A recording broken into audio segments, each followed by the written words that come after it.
지난 밤 평안히 주무셨습니까? 오늘 아침에 잘 일어나셨습니까? 새벽에 일어나는 것은 정말 힘든 일인 것 같아요. 그 일주일 동안 열심히 살아왔는데 토요일 날 또 새벽에 일어나는 것은 보통의 열심과 노력 가지고는 해결할 수 있는 문제가 아닌 것 같습니다. 여러분들은 아침에 일어나실 때 어떤 소리에 일어나십니까? 알람 소리에 일어나실 수도 있고요. 가족의 누군가가 깨워줘서 그 소리에 일어나실 수도 있을 것 같아요. 저는 아침마다 제 아내와 게임 아닌 게임, 장난 아닌 장난을 치면서 시작합니다. 저와 제 아내 사이에 이제 아들이 이제 잠을 자요. 그러니까 저, 아들, 아내 이런 순서로 잠을 자는데 누가 제일 먼저 눈을 뜨냐면 제 아이가 먼저 눈을 떠요. 꼭 6시에 눈을 떠요. 그래가지고 그 아이가 눈을 뜨고 그 다음에 누가 눈을 뜨냐, 그 아이가 가장 먼저 쳐다보고 있는 사람을 깨워요. 그러니까 아이가 저를 향해 몸을 돌리고 자다가 눈을 뜨면 저를 깨워요. 소리를 내든 아니면 저의 뭐 팔을 잡든 치든 해서 때려서 깨우고, 반대로 아내를 향해서 자다가 눈을 뜨면 아내를 먼저 깨우는 거죠. 그러면 아이가 먼저 깨고 그 다음에 누군가가 일어날 거 아니에요? 근데 제가 먼저 일어났다고 하면 제가 아내를 깨워요. 여보, 하율이가 날 깨웠어요. 하율이가 아무래도 여보보다 나이가 더 좋은가 봐. 밤새 아빠를 보면서 자고 여보보다 날 먼저 깨웠어. 그러면서 제 아들을 꽉 안아주면서 역시 하율이는 아빠 편이 하면서 아내를 왕따 아닌 왕따를 시키고 그 아침에 깨요. 반대로 아내도 아내가 먼저 일어나면 저를 깨우죠. 여보, 역시 하율이는 엄마 편이야. 아빠보다 엄마가 더 좋은가 봐 하면서 서로 그런 장난 아닌 장난, 게임 아닌 게임으로 해서 이렇게 딱 아침에 시작합니다. 그렇게 아이를 사이에 두고 아이가 아빠 편이냐 엄마 편이냐 하면서 이렇게 옥신각신 하는데 갑자기 그런 생각이 드는 거예요. 나중에 이 아이가 커서 혹시나 아내와 제가 사소한 의견 충돌이 있을 수 있잖아요. 저녁에 무엇을 먹겠냐는 등, 혹은 이번 여름 휴가는 어디 가겠냐는 등 사소한 의견 충돌이 있을 때 내 편을 안 들어주고 아내 편을 들어주면 굉장히 서운할 것 같다는 생각이 드는 거예요. 그래서 지금부터 세뇌 교육을 하고 있습니다. 하율아, 넌 강씨야. 넌 아빠 편이어야 되고 아빠를 더 좋아해야 해. 엄마보다 아빠를 더 사랑해야 돼 라고 세뇌를 시키는데 아내도 똑같이 세뇌를 시키더라고요. 누굴 더 사랑할지 모르겠지만 그렇게 이 아이가 내 편을 들어주면 굉장히 좋을 것 같고, 또 내 편을 안 들어주고 아무리 가족이라고 하지만 아내 편을 들어주면 굉장히 서운한 마음이 들더라고요. 근데 갑자기 그런 생각이 들더라고요. 하나님은 어떠실까? 하나님은 내가 하나님 편에 서시는 것을 이만큼 기대하고 계시고 바라고 계시지 않을까? 하나님께서 남수야, 얘들아, 너희는 내 편이 되어줘야 돼. 내 편에 서야 돼 라고 아침마다 말씀하시고 순간순간 말씀하시고 우리에게 찾아와 주셔서 그때그때 말씀하시지 않을까 생각이 들더라고요. 여호수아가 이스라엘을 이끌고 가나안 땅에 입성했습니다. 그 앞에는 정말 무너질 것 같지 않은 여리고성이 앞에 있었어요. 이 여리고성을 넘어가야지만 가나안 땅에 온전히 입성할 수 있기 때문에 여호수아는 그 여리고성을 무너뜨리기 위해서 그 앞에 가까이 갔습니다. 근데 그 앞에 칼을 들고 서 있는 사람을 봤어요. 그때 여호수아가 물어봤습니다. 당신은 우리 편을 위해 거기 서 있습니까? 아니면 우리의 적군을 위해서 거기 서 있습니까? 그때 그 사람이 그렇게 말했습니다. 아닙니다. 나는 여호와의 군대 장관으로 이 자리에 서 있습니다. 그때 여호수아가 그 자리에서 무릎을 꿇고 이렇게 말합니다. 주여, 종에게 말씀하옵소서. 여호수아는 내 편, 네 편 나누고 있었습니다. 하나님이 어느 편에 있는지는 전혀 생각하지 못하고 내 편과 네 편을 나누었을 때 여호와의 군대 장관을 만나고 나서 그래, 네 편, 내 편보다 더 중요한 것은 우리가 하나님 편에 서 있는 것이 더 중요하다라고 깨달았고, 그때 그 여호와의 군대 장관 앞에 무릎 꿇을 수 있었습니다. 이 모습이, 하나님 편에 서고자 하는 모습이 하나님이 우리에게 바라고 기대하는 모습이 아닐까 생각을 해보았습니다.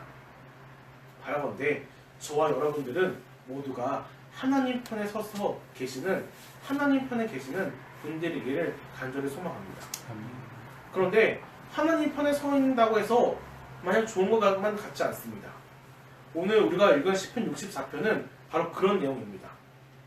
1절과 2절에 보면 탄원하는 내용이 나옵니다.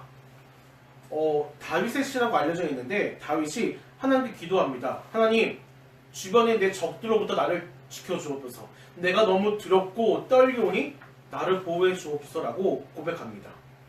그러면서 3절에 그들이 자신을 어떻게 괴롭히는지 말합니다. 그들이 칼같이 자기 혀를 연마하며 화살같이 독한 말로 겨누고, 그러니까 다윗의 대적들이 그들의 말로써 다윗을 욕하고 핍박하고 모함을 하면서 다윗을 힘들게 했습니다. 그렇다면 다윗의 대적들은 왜 다윗을 이렇게 모함하고 힘들게 하고 어렵게 했을까요? 도대체 다윗은 어떤 잘못을 했길래 그들은 다윗을 이렇게 못살게 굴었던 걸까요? 10절에 나옵니다. 의인은 여호와로 말미암아 즐거워하며 그에게 피하리니 마음이 정직한 자는 다 자랑하리로다. 다윗은 스스로 의인이라 말합니다. 그리고 마음이 정직한 자라고 말합니다. 의인과 마음이 정직한 사람들의 특징은 하나님께 피합니다. 즉 하나님 편에 서 있는 사람들입니다. 대적들은 다윗과 하나님의 이런 친밀한 관계가 싫었습니다. 하나님 편에 서 있는 그 사람이 싫었습니다. 이유는 하나입니다. 그 사람이 하나님 편에 서 있기 때문에 대적들이 다윗을 싫어했던 것입니다. 이는 우리에게도 똑같이 적용됩니다. 우리가 하나님 편에 서 있는다면 우리는 다윗처럼 모함을 당할 때도 있고 때로는 손해볼 때도 있습니다. 우리가 사회생활을 하면서 신앙을 지키기 위해서, 예배를 드리기 위해서 때로는 그 관계를 조절하고 때로는 내 손해를 볼 때도 있지만, 그로 인해서 사람들이 우리를 조롱하기도 하고 우리를 광신자라고 놀리기도 합니다. 또한 우리가 듣지 못하는 곳에서 우리를 욕할 수도 있습니다. 하나님의 편에 서 있는 사람들은 이렇게 대적들로부터 모함을 당할 수도 있고 어려움을 당할 수도 있습니다. 그럼에도 불구하고 우리는 하나님 편에 서야만 합니다. 내년에는 러시아에서 월드컵이 일어납니다. 저희 아버지는 이제 일을 하시기 때문에 월드컵 경기를 다 보지 못하세요. 하지만 저한테 늘 결과를 물어보시죠. 남수야, 오늘 우리나라 어떻게 됐니? 네, 졌습니다. 비겼습니다. 이겼습니다. 라고 말씀을 드리죠. 그 다음에 꼭 물어보시는 팀이 있어요. 바로 일본입니다. 남수야, 일본은 어떻게 됐니? 네, 결과를 말씀드리죠. 근데 우리나라가 지고 일본이 이기면 굉장히 기분이 상해하세요. 그런 역사적인 그런 감정들이 있기 때문이겠죠. 얼마 전에 내년에 있을 그 월드컵의 조편성이 완성되었습니다. 우리나라는 상대적으로 좀 강한 팀들이 많이 배치되었고, 일본은 조금 상대적으로 우리나라보다는 조금은 더 수월한 팀들에게 배치되었습니다. 많은 댓글들이 막 달려있죠.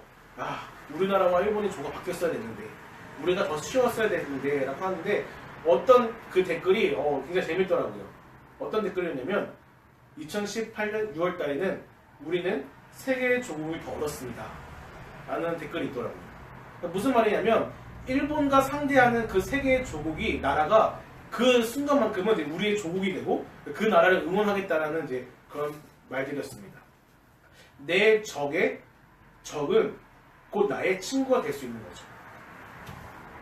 이 말씀을 왜 드리냐고 한다면, 우리가 하나님 편에 선다고 하면 그 대적들이 하나님을 욕하고 하나님을 모함한 것이 아니라 우리를 모함하고 우리를 대적했을 때 하나님께서는 그것을 전혀 상관없이 대하지 않으신다는 거예요.